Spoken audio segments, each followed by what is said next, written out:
네, 감사합니다. 그리고 오늘은 히브리서 4장 시작을 해보도록 하겠고요. 먼저 양해를 구하는 게 계속 그 2장 후반부 제가 지금 놓치고 있는데 꼭 5장 때는 잡아서 같이 하도록 할 것을 약속드리겠습니다. 왜냐하면 4장이 또 독립된 구절이더라고요. 그래서 오늘은 안식에 대한 이야기로 함께 살펴보도록 하겠습니다.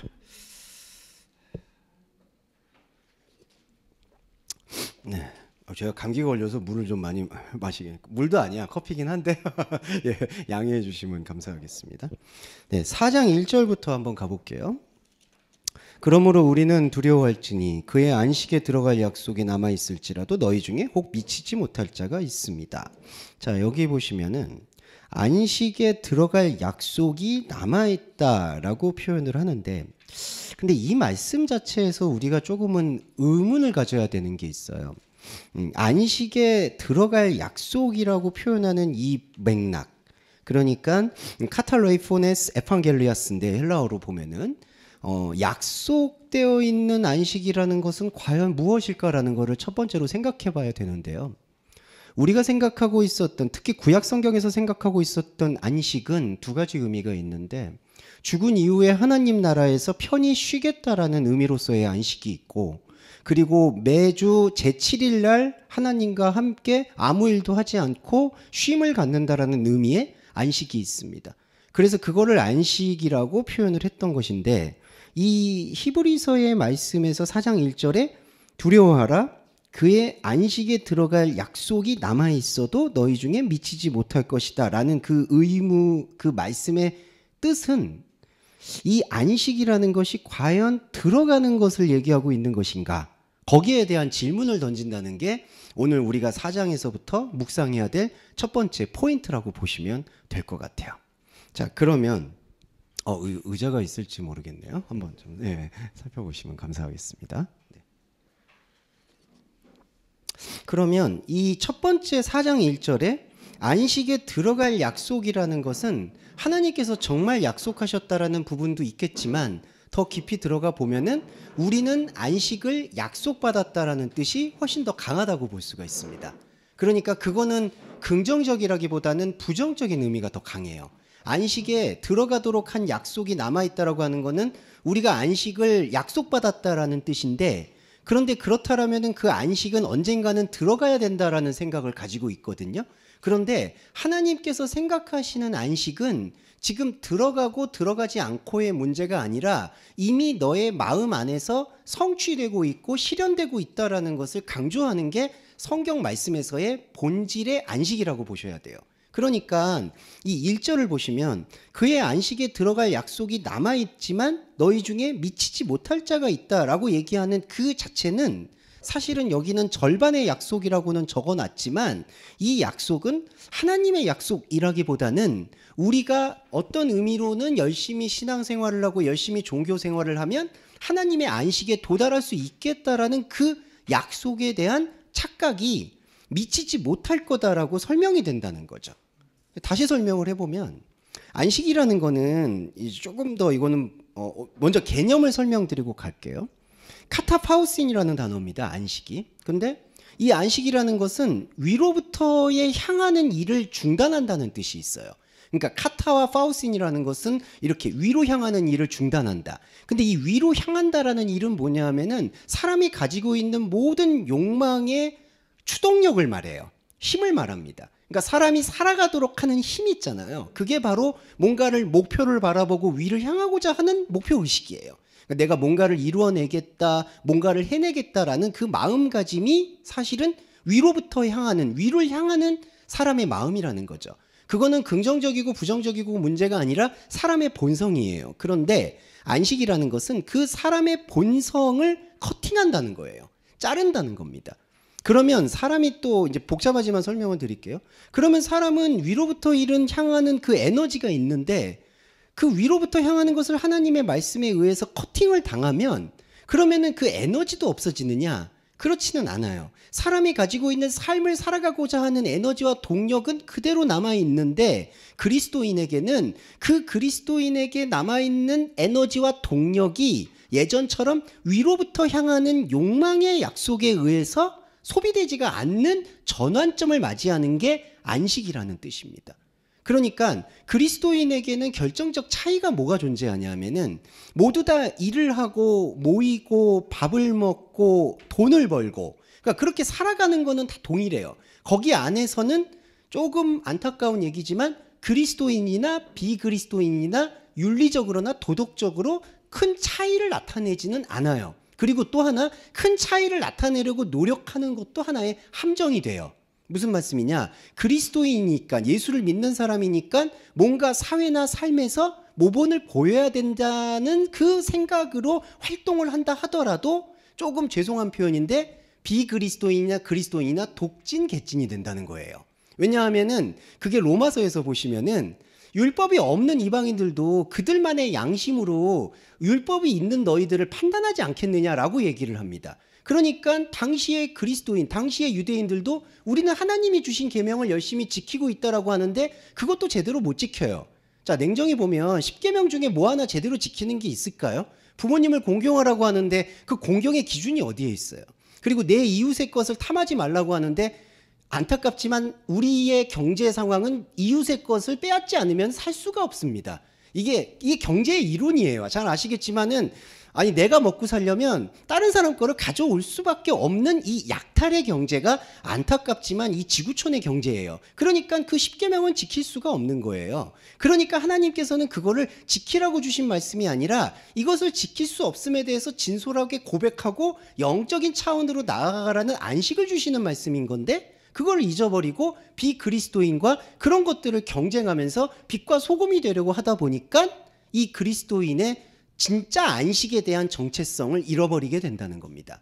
그래서 카타파우스인 안식을 다시 정리해 보면 똑같이 일을 하고 사실은 그리스도인이냐 비그리스도인이냐 큰 차이가 없어요. 그런데 그리스도인에게의 결정적인 차이는 행동이나 나타나는 열매로 나타나는 차이가 아니라 그가 하고 있는 에너지와 움직임 자체가 더 이상 위로 솟구치는 욕망과는 관계가 없다는 것을 진솔하게 고백하는 고백자가 그리스도인이라는 거예요. 예, 이게 바로 아주 명료한 안식에 대한 정리가 되고요. 또 하나 말씀드릴게요. 자, 우리한테는 여전히 에너지가 남아 있습니다. 저와 여러분에게는 2023년도에도 그 에너지가 있었고요. 지금도 있고요. 비록 시간이 가면서 그 기력이 쇠할 수는 있겠으나 이 생명의 에너지는 계속해서 움직여요. 그러면 그 에너지는 변함이 없습니다. 그런데 그리스도인에게 이제 점진적으로 차별화가 되는 게 어떤 지점이냐 하면, 위로부터의 일을 그친다라는 신앙 고백이 우리 안에 스며들게 되면 처음에는 이게 어떤 변화가 있을까, 어떤 차이가 있을까 전혀 감지를 하지 못한다 하더라도 점점 시간이 지나가게 될 때 우리가 이 안식에 대한 바른 의미와 말씀에 대한 바른 생각을 우리 마음속에 새기게 되면 욕망의 일들이 그치는 것들이 이제는 실제적으로 나타날 수 있는 시간들이 저와 여러분한테 각자의 사이클은 다르지만 찾아온다는 거예요. 그건 여러분들이 한번 돌이켜보시면 분명히 나올 거라고 생각합니다. 우리가 생각하는 그 안식이라는 것이 어떤 나중에 미래의 천국에 가서 쉴 것이야, 아니면 내가 육체를 내려놓으면 쉴 거야 라는 그런 안식이 아니라, 우리가 하고 있는 행위는 사실은 사람이 볼 때나 하나님이 볼 때 아무 의미가 없어도 나의 에너지와 나의 생각이 위로부터 솟구치는 게 아니라는 생각으로 전환이 되는 순간 위는 커팅이 되고, 곧 인간의 욕망은 커팅이 되고 생명의 에너지는 남아서 그 에너지가, 자꾸 오늘은 에너지라고 말씀드리니까 조금 그런데 이게 이제 푸니마티콘, 영적인 흐름이라고 보시면 됩니다. 이 영적인 흐름은 위로부터 향하는 일이 커팅이 되고, 어떻게 보면 하나님의 본래의 자리에 찾아가는, 이제 이거를 한문을 쳐서 죄송한데 회귀 본능의 눈을 뜨게 되는 거예요.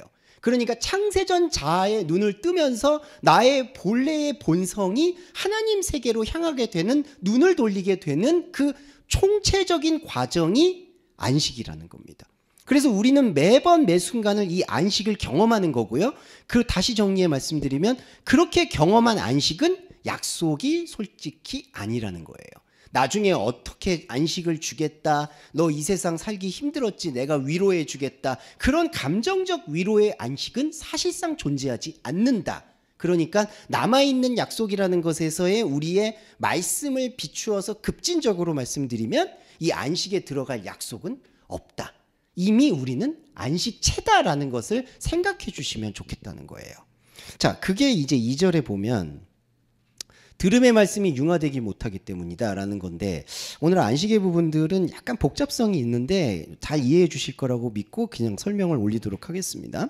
4장 2절에 저희와 같이 우리도 복음 전함을 받은 자이나 그러나 그 들은 바 말씀이 저희에게 유익되지 못한 것은, 자 먼저 볼게요. 저희와 같이 우리도 복음 전함을 받았다. 이건 뭐냐면 우리의 겉사람을 말해요. 그러니까 하나님의 말씀을 자꾸 위로부터 향하는 욕망으로 적용하고 활용하는 그러한 그리스도인이 아닌, 하나님에 대한 것이 아닌 율법적 그리스도인을 말한다는 거예요. 이게 겉사람의 겉자아입니다. 근데 이 겉자아가 저희와 같이 우리도 복음 전함을 받았으나, 여기 보세요. 들은 바 말씀이 저희에게 유익되지 못한 것, 이렇게 되는데, 유익이라는 거는 이득을 얻는다, 성과를 얻는다는 거예요. 근데 이 말씀은, 말씀 자체는 본래 유익을 주는 게 아니에요. 잘 아시겠지만 말씀을 듣는다고 해서 삶이 변화한다? 그렇지는 않습니다. 물론 총체적으로 우리의 마인드가 달라지고 에너지가 달라지니까 세상을 바라보는 눈이 달라져서 세상에서 내가 더 유연하고 효과적으로 살아갈 수는 있어요. 여러분, 그리스도인의 그거는 효과예요. 하지만 그거는 하나님이 의도하시는 성령의 열매가 아니라는 것을 일단은 유념하시고 보셔야 돼요. 그러면 말씀이 저희에게 유익되지 못하다라는 거는 말씀을 유익으로 삼는 그 태도를 문제시 삼는다는 거예요. 자, 왜 그러냐면요, 2절에 우리도 복음 전함을 받은 자이나 들은 바 말씀이 유익되지 못한 것은, 라는 것은 이걸 유익하다라고 생각하려는 그 마음가짐이 사실은 말씀을 받아들이는 영적 마음가짐이 아니라는 것을 반증한다는 거예요.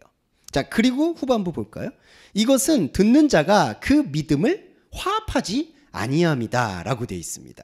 자, 정리해서 말씀드리면, 우리는 복음을 들어도, 우리의 겉자아로 말씀을 드릴게요. 우리의 겉자아는 복음을 들어도 그 복음을 위로 솟구치는 욕망에다가 적용을 시키려고 하기 때문에, 그게 본성이기 때문에 그 말씀이 모든 게 유익으로 귀결이 돼요.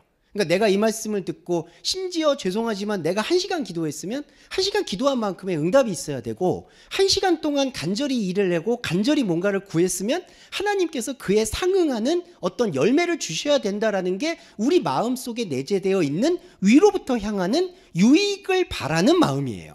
그런데 그게 우리 마음속에서 하나님의 말씀과 우리의 생각이 혼합이 되면은 달라집니다.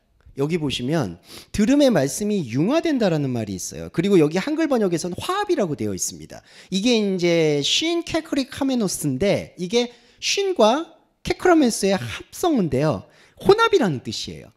자, 그러면 볼게요.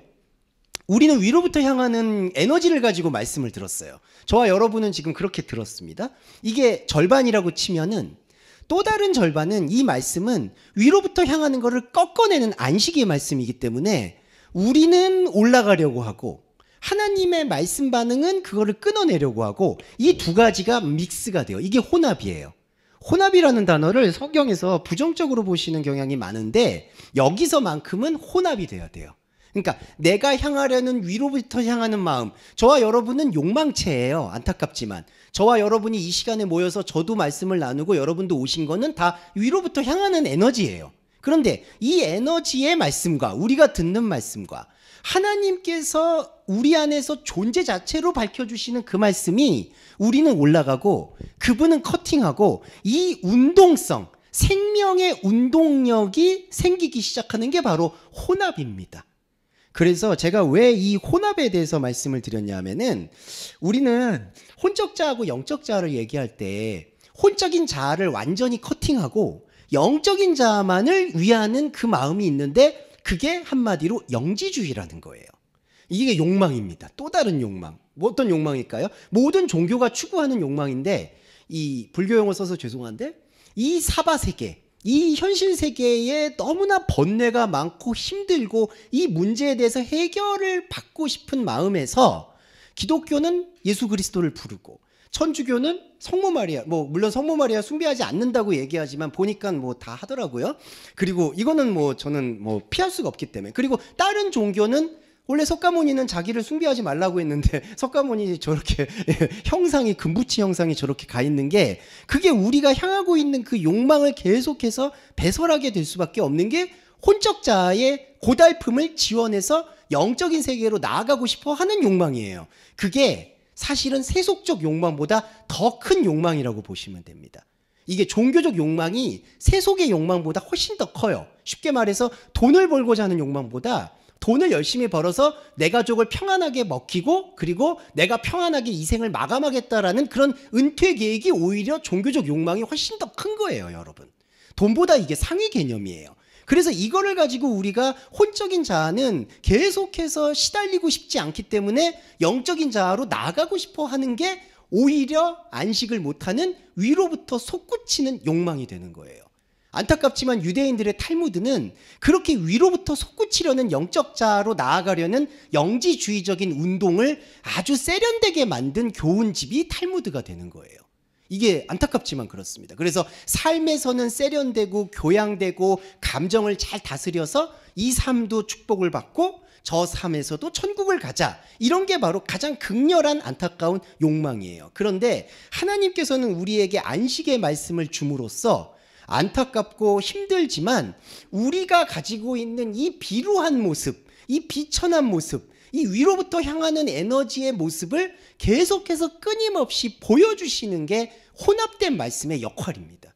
그래서 그리스도인은요, 혼적인 자아와 영적인 자아가 끊임없이 충돌하는 그거를 이제 트러블 필드라고 해서 충돌장을 긍정하는 거예요.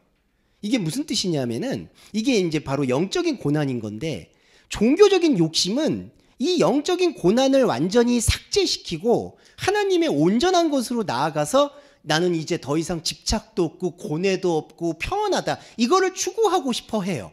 그리고 실제로 나는 말씀의 깊은 것을 받기 때문에 이런 것에서 삶을 다 무의미하다고 여기고 나는 다 초탈했다, 초월했다 그렇게 여겨요. 그런데 여러분 그렇게 되는 사람 혹은 그렇게 되었다라고 믿는 사람이 바로 욕망의 우상이 되는 거예요. 오히려 나는 대영적이다, 나는 신령하다라고 얘기하는 순간 그거는 말씀이 아니에요. 그러면 말씀을 제대로 보고 있는 그리스도인의 현주소는 뭘까요? 사실은 내 안에서 들끓고 있는 욕망을 솔직하게 볼 수 있고 고백할 수 있어서 영적인 자아와 혼적인 자아가 내가 육의 숨을 쉬고 있는 이상은 함께 하는 거구나라는 것을 인정하는 사람이 혼합된 복음화된 사람입니다. 이게 그리스도인이에요. 이거를 부정하는 순간 이게 참 신앙생활이 힘들어져요. 왜냐하면은 욕망은 늘 욕망대로 있는데 그 욕망을 애써 거부하려고 하거든요. 그러면서 자기의 욕망을 뭔가 숨기려고 하고 아니면은 쳐서 복종시키려고 하고 그러면 일시의 유익은 있겠죠. 어떤 삶의 번잡함을 벗어날 수 있고 나의 욕심과 욕망이 아니라 하나님의 영광을 위해서 살겠다라는 확실한 동기와 목표는 있겠죠. 하지만 그거는 그야말로 사상 누각이라고 기본이 없습니다. 이건 나중에 모래알처럼 흩어버려요. 이게 바로 모래바다 위에 선 아마겟돈 전쟁이라고 보시면 됩니다. 그래서 혼적인 자아에서 4장 2절의 진단은 믿음을 화합하지 않았다는 뜻은 혼적인 자아와 영적인 자아의 말씀이 혼합된 것에 대해서 절대적으로 인정하지 않고 있기 때문에 사실은 안식을 약속이라고 생각하는 거고 말씀을 나한테 유익이 있어야 된다라고 믿고 있다라는 거죠.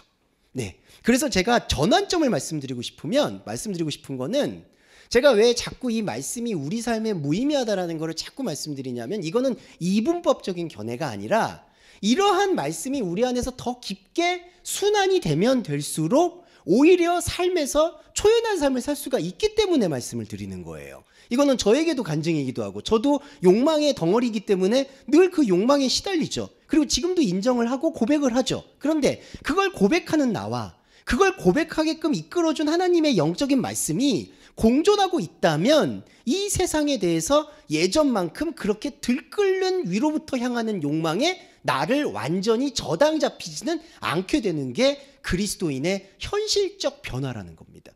근데 이게 미세하게 보여요. 이 미세한 차이 좀 설명드릴게요.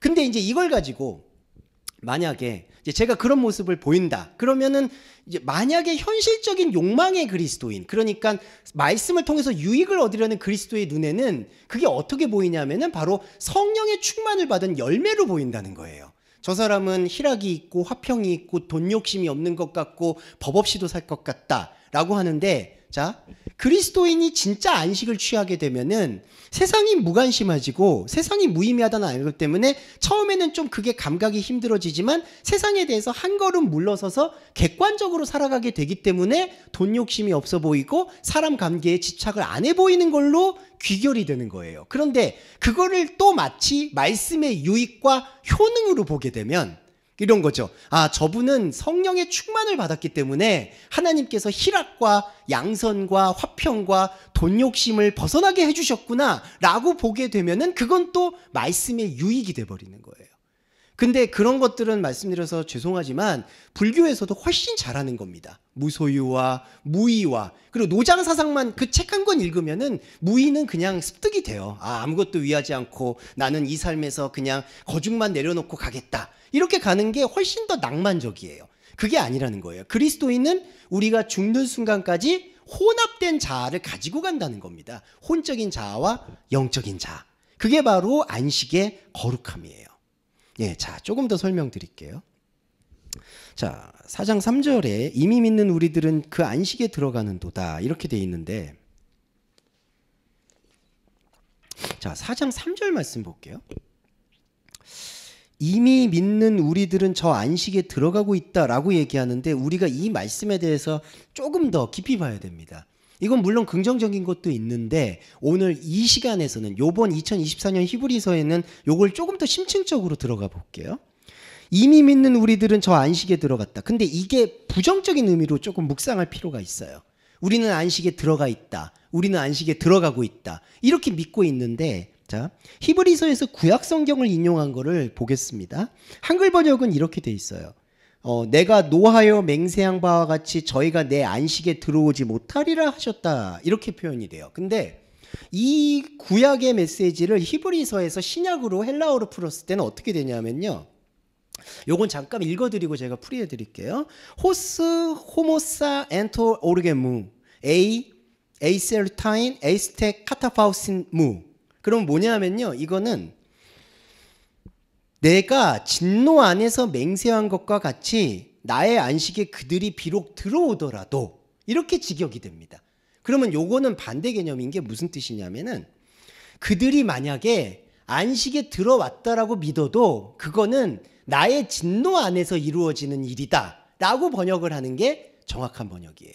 자, 그러면 풀어드리면 뭐냐면요. 이거는 한글 번역은 내가 노에서 맹세했다. 이거 나라는 게 이제 하나님인데 하나님이 나는 노에서 맹세했다. 너희들은 내 안식에 못 들어올 거다. 이런 뜻이 아니라 반대로 그들이 우리 안에 있는 겉사람이 안식에 들어왔다라고 믿어도 그거는 진노 안에서 맹세한 것밖에 아니다. 그러니까 실제로 말하면 안식에 진정한 안식에 들어오지 않았다라는 얘기를 한다는 거예요.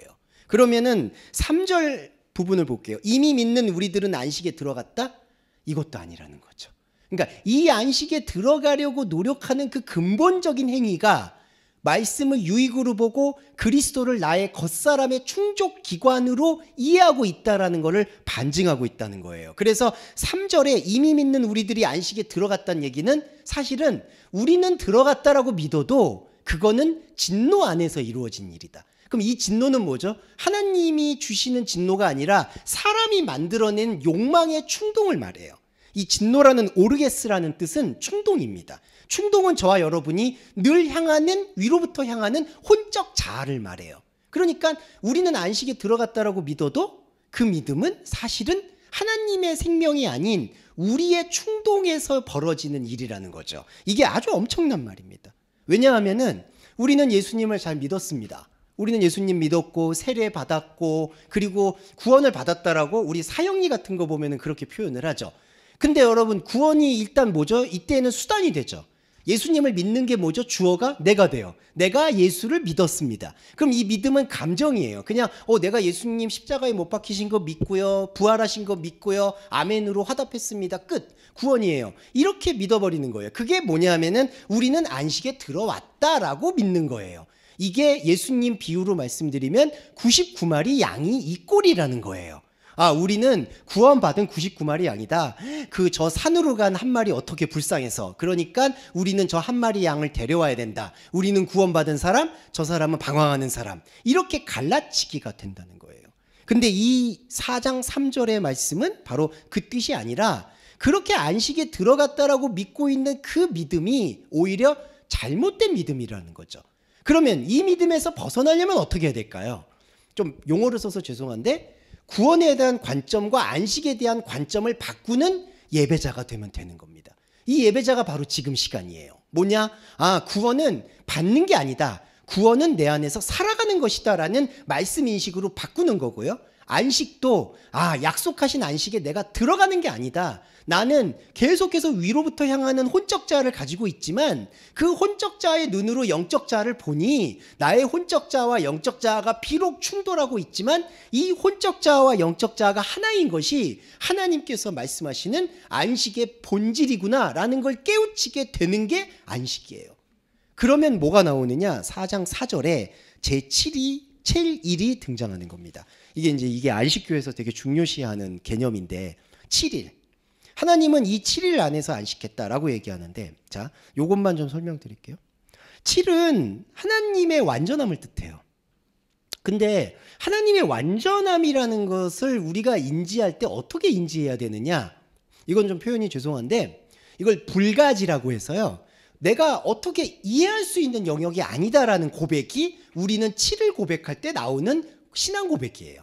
그러니까 성경에서 7이라는 숫자가 나온다는 것은 우리는 알지 못한다. 우리는 그것에 대해서 어떻게 깨우칠 수 있는 능력이 없다라는 것을 고백하는 게 7이에요. 그러면 그 7이 우리가 하나님의 말씀에 의해서 고백을 했잖아요. 그러면은 하나님은 그 7에 대해서 우리한테 화답을 해주세요. 그게 바로 3이에요. 그러니까 이 게마트리아로 말씀드리면 우리는 하나님에 대해서 7을 고백하면 하나님은 우리에 대해서 3으로 응답하세요. 그 3이라는 게 뭐냐 하면은 나와 그리스도가 하나가 되어서 하나님께서 나를 하나님답게 만들어주시는 하나님 안에 만들어주시는 그거를 우리가 교리적 용어로 생명의 삼위일체라고 말할 수가 있는 겁니다. 내 안에 있는 나의 자아와 그리고 창세전에 하나님께서 예배해 주셨던 내 안에 있는 진짜 나와 그러니까 혼적인 나와 진짜 내가 결합이 되어서 하나님과 함께 호흡할 수 있게 되는 완전한 상태. 그게 삼위일체의 상태예요. 그래서 삼위일체를 얘기할 때에는 성부, 성자, 성령만 얘기하는 게 아니라 그리스도와 연합된 나와 그리스도와 연합된 나를 알아봐 주시는 하나님. 이게 삼위일체의 완성이에요. 자, 그러면 하나님은 7을, 우리는 7을 고백해요. 뭘 고백하는 거죠? 하나님, 우리가 혼적인 눈으로 봤을 때 하나님 당신을 알 수 있는 길이 없습니다. 의인은 없나니 하나도 없습니다라는 것을 우리는 7로 고백을 하는 거예요. 그러면 하나님께서는 그 7의 고백을 받아서 우리한테 3을 허락하시는데 이 3을 허락하는 방식이 참 신묘한 것은 4절에 하나님이 제7일에서 그의 모든 에르곤을 잘라서 우리한테 보내주신다라고 번역해 볼 수가 있어요. 이게 무슨 에르곤이 1이라는 뜻인데요. 하나님은 7을 품어서 우리에게 화답을 해주시는데 우리는 뭘 해도 이 아까 에너지를 말씀드렸잖아요. 이게 에너지라는 게 에르가에서 유래한 단어거든요. 에르가가 원본이에요. 에르가가 1이에요, 여러분. 에르곤, 에르가 1. 그러니까 우리는 늘 위로부터 향하는 1을 가져요. 근데 하나님께서는 우리의 1을 우리의 눈, 귀, 감정, 호흡, 모든 노력 이거 에르가거든요. 1. 근데 하나님이 이 1을 품어요. 7로. 여러분, 이 품어요. 그리고 이 에르가가 향하고 있는 위로부터 향하는 거를 다 커팅을 해서 3으로 보내주세요. 우리한테. 그러면 뭐냐면요. 이게 정죄하지 않는 진리는 뭐냐. 우리는 모든 거를 행위를 하는데 모든 에너지를 쏟아부어요. 저와 여러분은 혼적인 걸. 근데 하나님은 화답을 어떻게 하시냐면은 그 혼적인 모든 거를 받으세요. 그래서 혼적인 모든 것에서 위로부터 향하는 것을 모두 커팅을 하고 우리한테 순전하고 정미한 영적인 진실만 보내주시는 거예요. 자, 이거예요. 우리는 하나님에게 사실은 비참하고 비루하고 알 수 없고 고통스럽고 욕망에만 가득 차 있는 것을 하나님에게 고백할 수밖에 없어요. 우리 차원에서는. 그래서 7이 나오는 거예요. 하나님, 제가 아무리 봐도 이거는 뭐 복을 얻는 것도 아닌 것 같고 모르겠고, 이게 솔직한 거예요, 여러분. 근데 하나님은 그거를 받아요.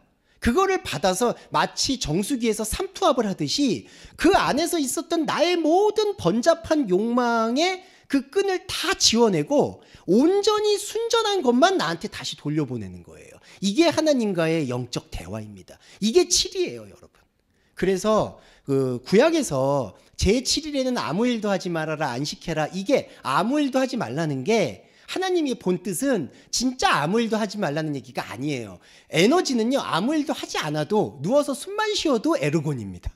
네, 누워서 공상만 해도 에르곤이에요. 절대로 인간은 그 욕망에서 벗어날 수가 없어요. 아무리 해도 누워만 있어도 판타지죠, 여러분. 누워있다고 생각 안 하는 거 아니죠. 멍 때려도 생각하잖아요. 멍 때리기 대회 같은 데 가시면은 아무 생각을 안 한다고 해도 갑자기 무슨 환상이 보여. 그러면 그것도 일하는 거예요. 그러니까 인간은 이 에르곤, 일에서 벗어날 수가 없어요. 그런데 하나님에게로 이게 말씀 행위가 이루어지면 하나님께서는 우리의 모든 욕망을 흡수하되 그 욕망을 완전히 녹여서 우리한테 보내주신다는 거죠. 이게 바로 축복입니다. 그래서 하나님의 말씀은 하나도 버릴 게 없는 거예요. 그러니까 우리의 욕망이고 우리의 두려운 것들이 있고, 하나님 내가 아무래도 안 믿기고 내가 비루하고 비참하고 나 정말 하나님한테 버림받은 것 같아요 라고 얘기해도 여러분들이 그냥 뚜벅뚜벅 말씀의 안식으로 계속 가셔야 되는 거예요. 여러분 안에서 안 믿긴다, 말씀이 안 들린다, 이런 거에 현혹되실 필요가 없어요. 왜냐하면 우리가 가지고 있는 이 안식의 의미만 계속해서 되새김질 한다면 하나님께서 우리에게 7을 받으셔서 3을 돌려주신다라는 거를 꼭 인식하시면 좋을 것 같아요. 네, 자, 이 부분을 여기서 말씀을 드렸고, 네, 잠깐 쉬었다가 우리 6절 이후부터 한 번 더 말씀 살피도록 하겠습니다.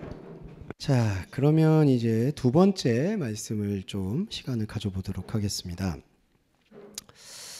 자, 6절 말씀에서요. 그러면 거기 들어갈 자들이 남아있거니와 복음 전함을 먼저 받은 자들은 순종치 아니함을 인하여 들어가지 못하였고.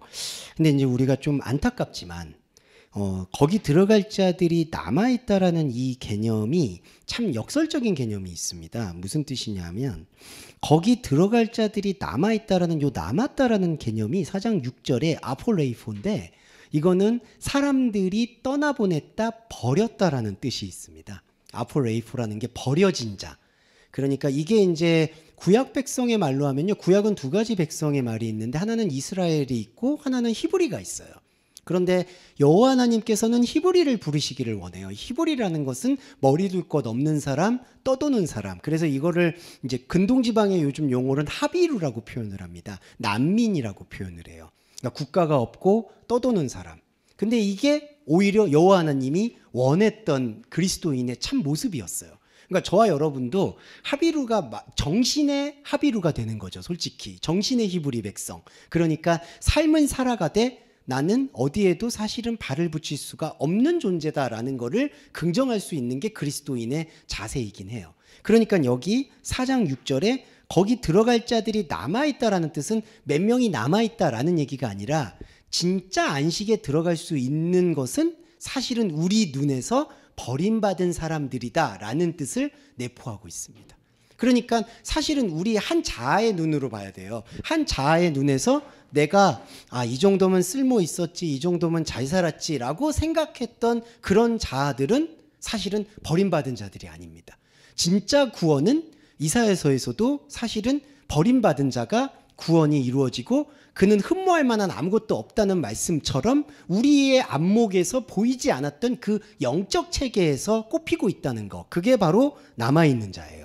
그래서 이게 나중에 저기 구약성경에서도 바알에게 무릎을 꿇지 않은 7천의 남은 자라는 표현이 있죠. 그 남은 자 사상이라는 건데, 이 남은 자 사상의 핵심은 혼적인 자아의 눈에 볼 때 버림받은 거. 버림받았다는 얘기는 뭐죠? 이건 쓰레기라는 뜻이에요. 쓰레기가 뭐죠? 쓸모가 없어서 버린다는 뜻입니다. 근데 그 쓸모가 없어서 버린 건축자들의 버린 돌이 모퉁이 돌이 됐다라는 그 의미는 뭐냐면 우리한테는 우리의 안목에서는 아무 유익이 없는데 그게 바로 구원의 단초라는 거예요.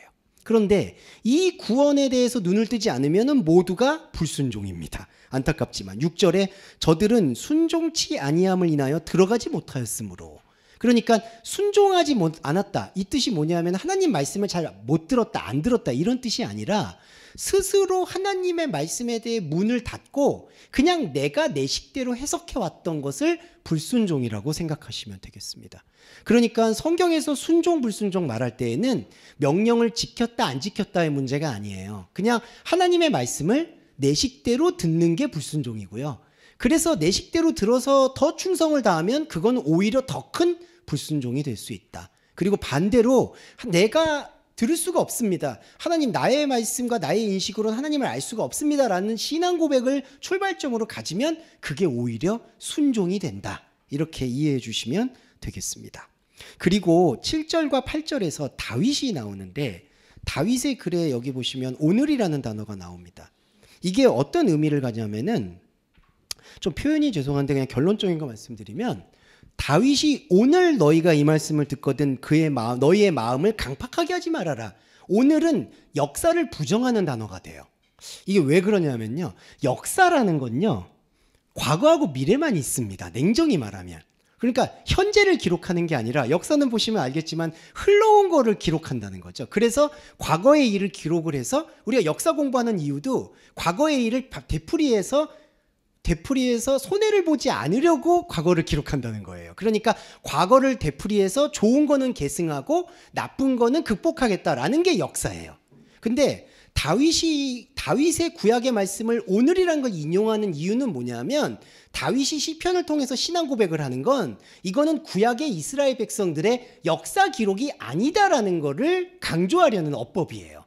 그러니까 다윗이 시편에서 주님을 구하고 주님을 찾는 건 바로 오늘날 저와 여러분의 영적인 자아가 외치는 소리가 된다는 거죠. 그러니까 이거는 구약을 읽는 완전한 새로운 혁명을 말하는 건데 우리가 구약을 읽을 때에는 안타깝지만 구약 인물들의 역사를 읽고 그 역사에서 교훈을 얻으려고 하잖아요.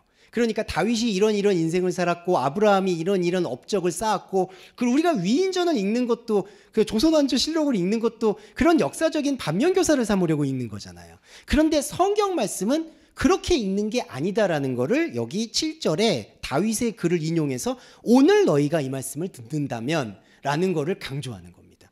그러니까 이 성경은 아이메시지라서요. 어떤 옛날의 역사 인물들을 반추해서 교훈을 얻는 큐티가 아니라요. 오늘 나의 이야기일 수밖에 없다는 그 필연적인 역사관을 가지고 들어가야 된다는 거예요. 이게 다윗이고요. 그 다음에 8절은 아주 예민한 건데요. 만일 여호수아가 저에게 안식을 주었다면 다른 날을 말씀하지 않았다. 이게 무슨 뜻이냐?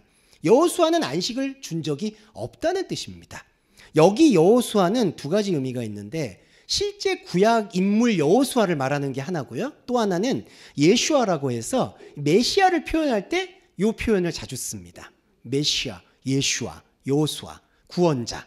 자, 그런데 여호수아 먼저 말씀드릴게요. 자, 우리가 구약 이야기를 딱 들어봤을 때 제가 말씀드렸듯이 모세가 어떻게 선포하냐면은 백성들이 생각하는 욕망의 가나안이 아니라 광야에서 구름 기둥과 불 기둥으로 지켜주는 바로 이 상태가 가나안이라고 말씀을 하셨고 모세도 나중에는 그거를 외쳐요.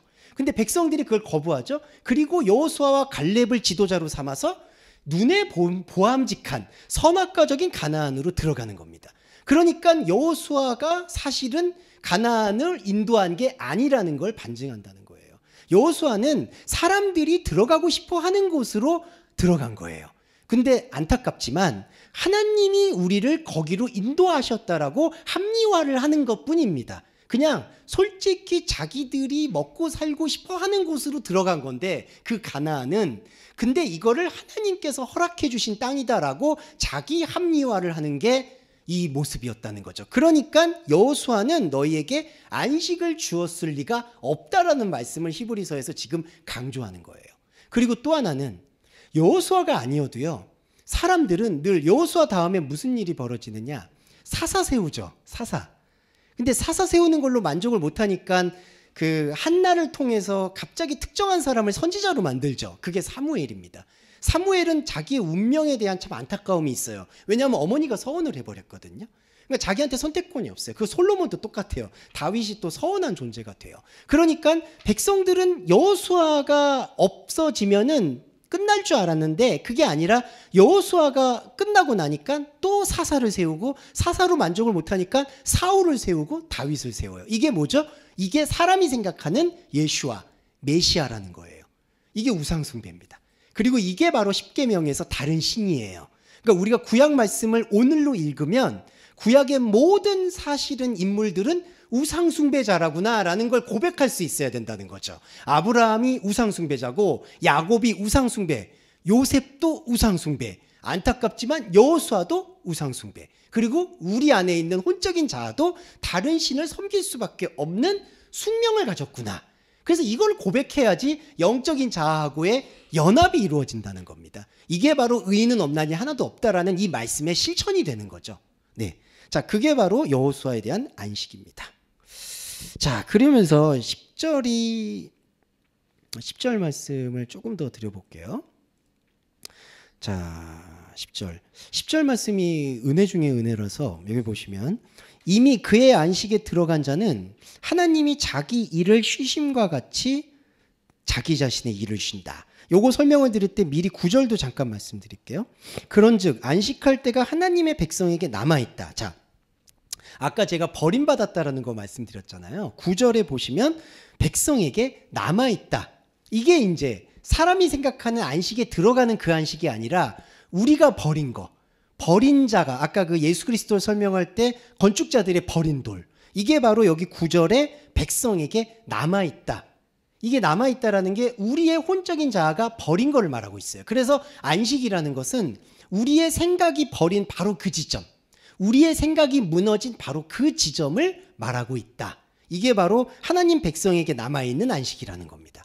그래서 요거를 조금 세미하게 봐야 되는 게 앞서서도 안식에 들어간다, 안식에 약속이 있다라고 설명을 드렸잖아요. 그런데 첫 번째로 처음에 4장 초반부에 나왔던 안식의 약속, 안식에 들어가는 거는 우리 생각의 안식이고요. 지금 여기 9절에 안식할 때가 하나님에게 남아있다라는, 이때 남았다는 거는 우리 욕망이 아니라 우리가 버린 거, 우리가 쓸모없다고 버린 것에서 바로 안식의 때, 이 때라는 게 안식의 시간, 이걸 얘기하는 게 아니라 안식의 몸을 말해요. 안식의 몸, 생명의 몸, 그 몸이 우리가 버린 것에게서 찾아야 한다. 그래서 저희가 말씀을 볼 때도 사실은 왜 이렇게 좀 복잡하게 볼까? 혹은 왜 이렇게 좀 비비 꽈서 보는 걸까라는 의문이 있으실 수도 있어요. 근데 일부러 이렇게 보는 게 아닙니다. 왜냐하면은 그리스도가 오셔가지고 구약에서 있었던 모든 우상 숭배적인 말씀을 그 바닥에서부터 뒤흔드는 게 바로 예수 그리스도의 말씀이에요. 그리고 그거를 해석한 바울이고요. 그러니까 우리가 구약을 다시 거꾸로 보게 되면은 이게 모든 게 뒤틀리는 것으로 볼 수밖에 없는 거예요. 왜냐하면 사람은 뒤틀리는 거에서 불안을 느끼고 사람의 바벨탑을 세워서 안정감을 추구하려고 하기 때문에 그게 안타깝지만 역사관이거든요.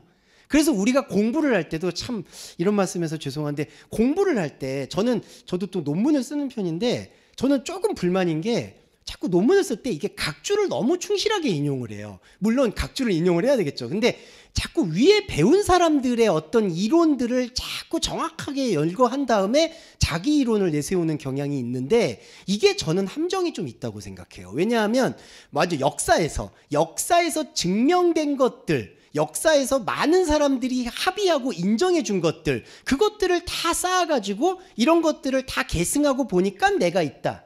근데 이게 자칫 잘못하면요, 하나님 말씀을 볼 때에는 정말 독 중에 독이 될 수가 있습니다. 왜냐하면 그렇게 사람들이 쌓아왔던 인생의 교훈들을 가지고 하나님 말씀을 보는 게 아니라요, 구약의 말씀을 거듭 말씀드리면 구약의 모든 믿음의 조상이라고 말하는 이 히브리서의 믿음의 조상은 그들이 자신들이 우상 숭배자라는 것을 고백할 수 있기 때문에 믿음의 조상이라고 말했다. 이렇게 다시 읽어야 된다는 거예요. 근데 그렇게 다시 못 읽으면 그냥 위에서 선진들이, 선조들이, 우리 조상들이, 우리 선진들의 학문이 이런 것들을 이렇게 쌓았기 때문에, 특히 그게 가장 심한 게 신학이죠. 비판을 안 할 수가 없는 게 그 신학에서 그 위대한 신학자들이 다 이렇게 얘기했는데 왜 당신은 이걸 비비 꽈서 들으세요? 라고 얘기하면은 저는 할 말이 없어요. 그런데 그 신학자들 안에서도요, 잘 보시면요, 그 초대 교부 말씀드려서 죄송한데, 뭐 오리겐이나 알렉사만도스라든지 이런 어떤 초대 교부들 그리고 초대 신학자들 얘기를 들어보면요, 다 하나씩 파편으로 그리스도론이 있어요, 여러분. 근데 이게 시간이 계속 내려가면서 캐톨릭이 흥왕하고 개신교도 약간 처음에 개혁을 하려다가 다시 구태와 관성으로 넘어가니까 이 말씀이 이렇게 숨을 쉴 수 있는 공간을 자꾸 막아버리는 거예요. 이게 바로 제가 역사에 대해서 말씀드리고 싶은 바로 그 부분입니다. 그러니까 버려진 자에게 관심을 기울여야 된다는 건 우리 사회에서 소외된 자한테 관심을 기울인다, 이런 맥락이 아니에요. 솔직히 그 소외된 자들한테 도움을 주는 거는 여러분들의 소양과 양심으로 다 하시라는 거예요. 그건 그리스도의 이름으로 하지 마세요. 그거는 그냥 여러분들의 윤리적 양심으로 다른 사람들을 돕겠다라고 하시는 게 훨씬 더 정직하고 그리스도인으로서 떳떳한 거지, 내가 하나님의 자녀니까 다른 사람들, 소외된 자들을 돕겠다, 용서해 주겠다, 이거 아주 오만한 태도입니다.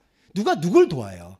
돕는 거 아니에요. 그리고 약하다고 얘기하는 거는 그분들이 잠시 약하고 극빈층에 있을 뿐이지 우리와 똑같다라는 것. 그래서 우리가 정상적이다, 비정상적이다 얘기하는 이런 모든 태도를 그리스도인들은 완전히 쓸어내버리고, 이런 맥락은 양심의 영역 그리고 하나님의 말씀의 영역에서 내가 놓치고 있을 수밖에 없는 그 영적인 자아가 바로 남은 자, 버려진 자다라는 것을 우리가 마음에 새기면 하나님은 필연적으로 역사할 수밖에 없다는 거, 이거를 말씀드리고 싶습니다.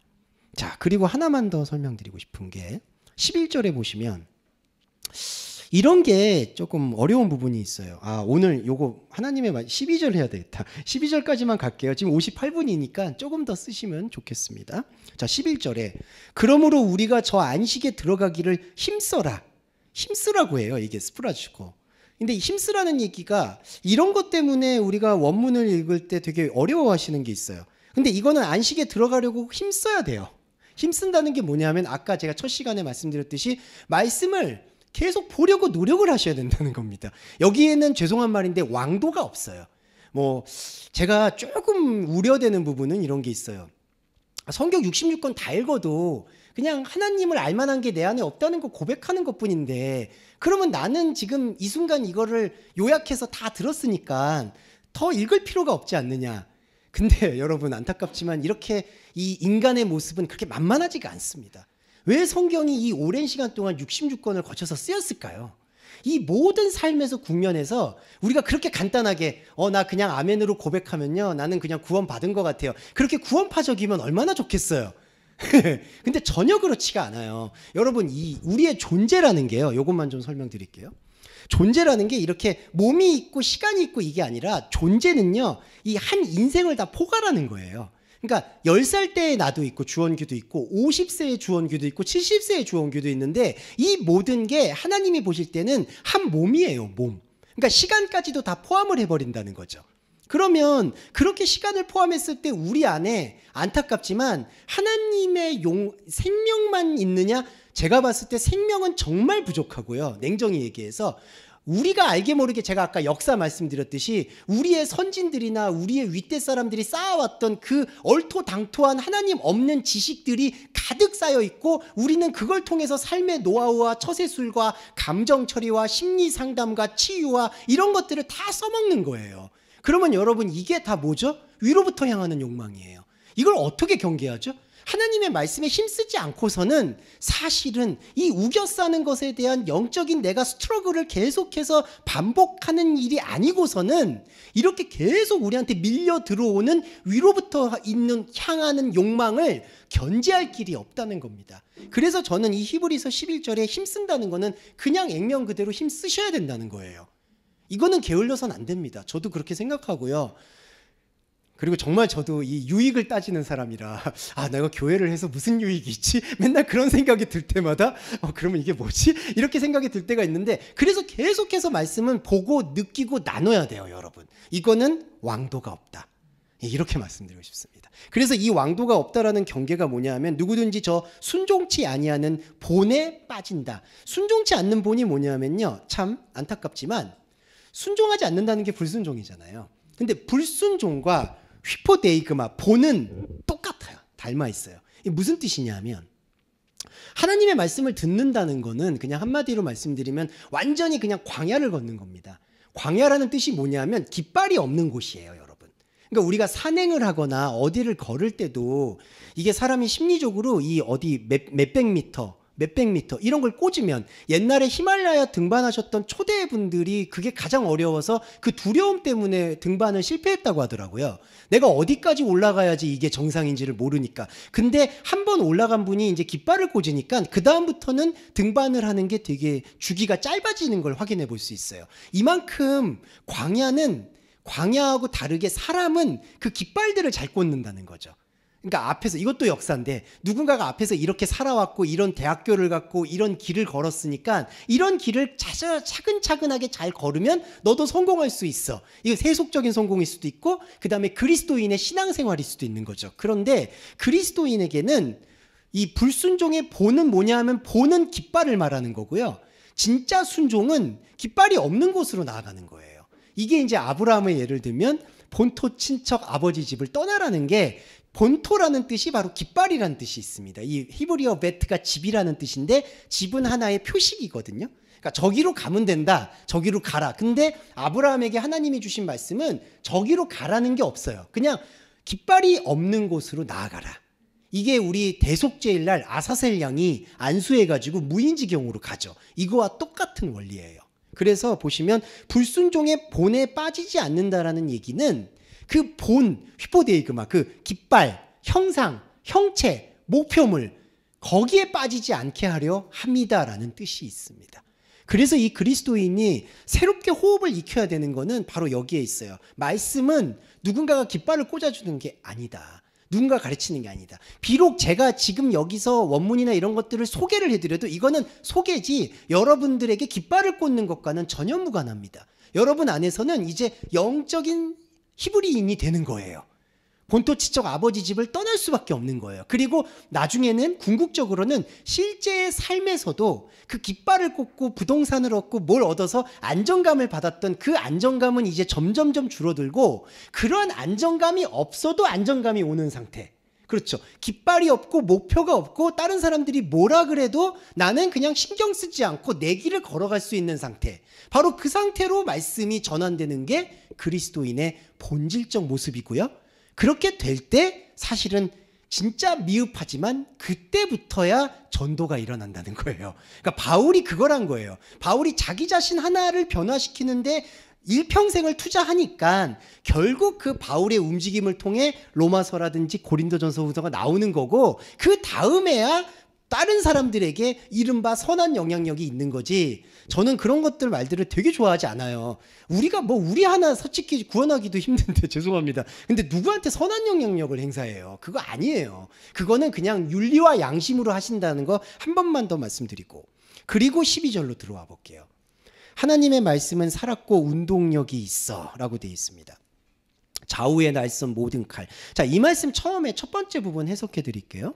하나님의 말씀은 살아있다, 생명이란 뜻이에요. 근데 여러분 여기서 생명은 무엇일까요? 하나님 생명이에요. 이걸 염두에 두셔야 돼요. 그러니까 우리가 그냥 이렇게 익숙한 이렇게 숨쉬고 있다, 이 생명이 아니에요. 하나님의 생명이에요. 살아있다. 그리고 두 번째로 운동력이 있다라고 하는데, 이게 운동력이 뭐냐 하면 에르곤이에요. 무슨 뜻이냐면 이게 에네르기란 단어로 이제 발전이 되는 건데, 일 안에 있다, 하나님의 말씀이. 그러면 잘 보세요. 일은 뭐죠? 일은 우리 일이에요. 그러니까 하나님의 생명이 아니에요. 우리한테 주어져 있는 욕망이에요, 일. 근데 하나님의 살아있음이 우리의 욕망 안으로 들어왔다는 게 바로 운동력입니다. 운동력. 그러니까 어떤 일이 벌어질까요? 이게 냉정한 건데, 이게 왜 영적 고난이냐면, 자, 우리 일은요 하나님이 볼 때 다 죽어 있어요. 그러니까 시작부터 끝까지 죽어 있어요. 이게 일이에요, 여러분. 저와 여러분의 일은 하나님의 생명과 아무 상관이 없었죠. 그 일이에요. 근데 하나님의 생명이 우리 이 죽어 있는 일 안으로 들어온다고 해요. 에르곤.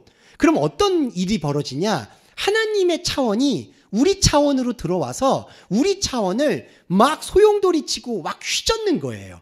이게 고난입니다.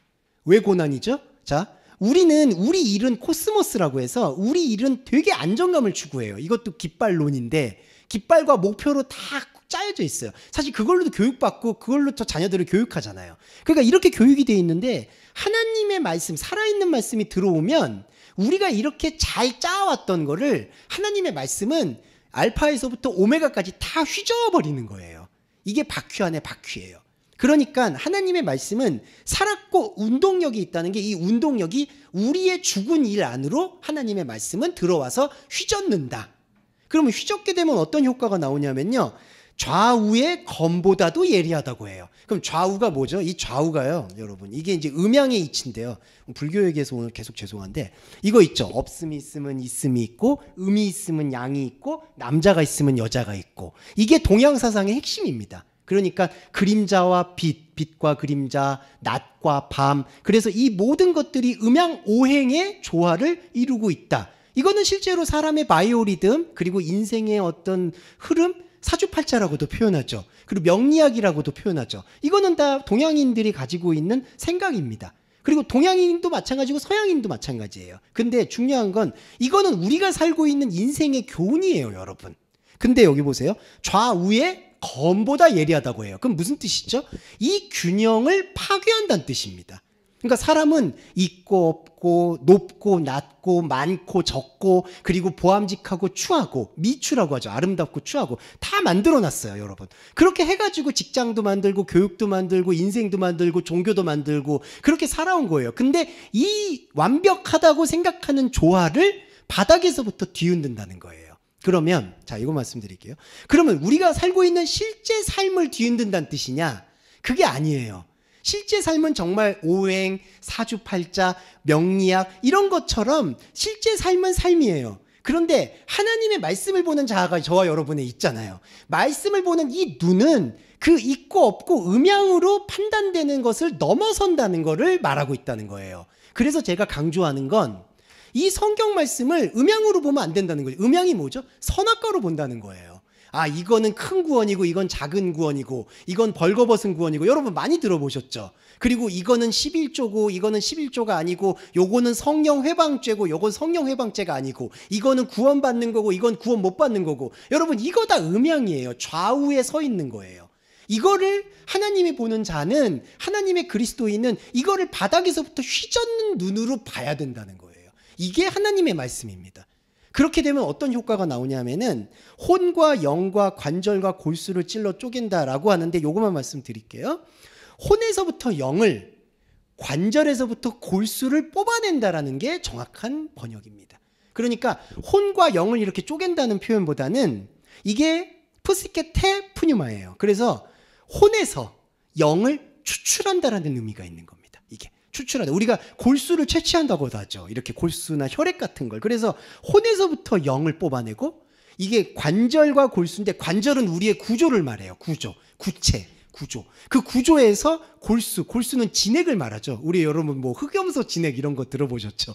진액을 뽑아낸다는 얘기예요. 그러니까 말씀의 결정적 효능은 우리가 살고 있는 이 구조와 이 몸을 사용을 해서 이 몸을 영광 돌리는 게 아니라 이 몸 안에 담겨 있는 하나님의 진액을 뽑아낸다는 겁니다. 이게 말씀이에요.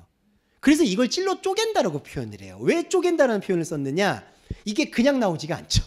네, 이 혼이라는 게 우리가 이게 막 꽉 차 있잖아요. 이게 좌우로 이게 조금만 흐트러져도 여러분 어렸을 때 도미노 같은 거 해보신 적 있죠? 이거 하나라도 쓰러뜨리지 않으려고 막 발버둥 치잖아요. 그리고 참 안타깝지만 저와 여러분도 이게 저도 고백하는 건데 우리 인생에 전 30대 때는 이게 아니면 안 된다는 게 너무 많았어요. 그리고 기도를 할 때도 하나님 이거는 꼭 해주셔야 되지 않습니까? 내가 인생을 이렇게 당신한테 투자하는데 정말 부끄럽지만 아니 그래도 내가 다른 건 다 양보하겠는데 이거는 해줘야 되는 거 아니냐. 근데 진짜 안 해주시네. 네, 안 해줘요. 그래서 지금 보면 은혜로워요. 지금 보면은 그거 해주셨으면 아마 그걸로 또 재미삼아서 또 그럼 이것만 해주세요. 딴 거 내가 양보할게요. 이렇게 돼요. 예, 딴 것들은 제가 뭐 그래 내 양심이 있으니까. 근데 이건 해줘야 되는 거 아니냐. 근데 이게 점점점 허물어지는 거예요. 그러니까 사람이 살면서 안타깝지만은 자꾸 좌절하는 이유가 이거 아니면 안 된다는 것 때문에 그러거든요. 난 요거는 반드시 돼야 돼. 근데 그런 것들을 계속 그냥 녹아내셔야 돼요. 그런다고 에너지가 줄어들지 않아요. 계속해서 그게 녹아내게 되면은 바로 이렇게 꽉 짜 있는 혼과 관절에서 영과 골수가 찔러 쪼개고 부서지는 한이 있더라도 뽑아낸다는 거예요. 이게 말씀의 능력입니다. 이 말씀의 능력이 우리 안으로 완전히 파고들면은 그때 안식이 비로소 우리 안에서 생명의 눈을 뜨게 된다. 이렇게 이해를 하시면 될 것 같습니다. 네, 후반부 구절은 대제사장과 이제 죄가 없다. 이 부분은 그 앞에서 11절에 하나님의 말씀에 살아있음에 대한 어떤 영적 효과다. 이렇게 이해해 주시면 될 것 같습니다. 네, 정리의 기도와 그리고 주기도문으로 예배 마무리하겠습니다. 사랑해 주님 감사합니다. 우리가 가지고 있는 혼의 결박은 너무나 견고합니다. 우리는 좌우로 완벽한 균형을 요구하고 내 인생에서 이게 아니면 안 된다라는 집착과 아집 속에서 늘 삶을 꾸려가고 있습니다. 지금도 마찬가지입니다. 우리는 이 부분들이 해결되지 않으면 하나님께서 우리를 거부하신다라는 그런 강한 마음이 있습니다. 하지만 주님, 오늘의 히브리서 4장 12절의 말씀을 통해서 좌우의 모든 것들이 갈라지고 하나님의 온전한 세계만 드러날 수 있도록 허락해 주심을 감사드립니다. 하지만 주님, 우리가 살고 있는 삶의 모든 방향에서는 당신의 뜻대로 이루어지지 못하고 있었던 그런 반응에 대한 우리의 어려움들이 많습니다. 경제적인 어려움, 건강의 어려움, 그리고 관계의 어려움으로 신음하고 있습니다. 사랑하는 주님, 배려를 구합니다. 우리는 현상계를 살고 있는 사람인지라 이런 혼적인 흔들림 속에서 하나님의 말씀에 보는 눈이 흐트러질까 두렵습니다. 하나님의 말씀을 보는 눈을 더 투명하고 정밀하게 하기 위해서 이 사회와 이 삶과 우리가 살고 있는 직장과 우리가 살고 있는 일터에서 하나님의 배려의 잔치가 계속될 수 있도록 인도해 주시기를 소원합니다.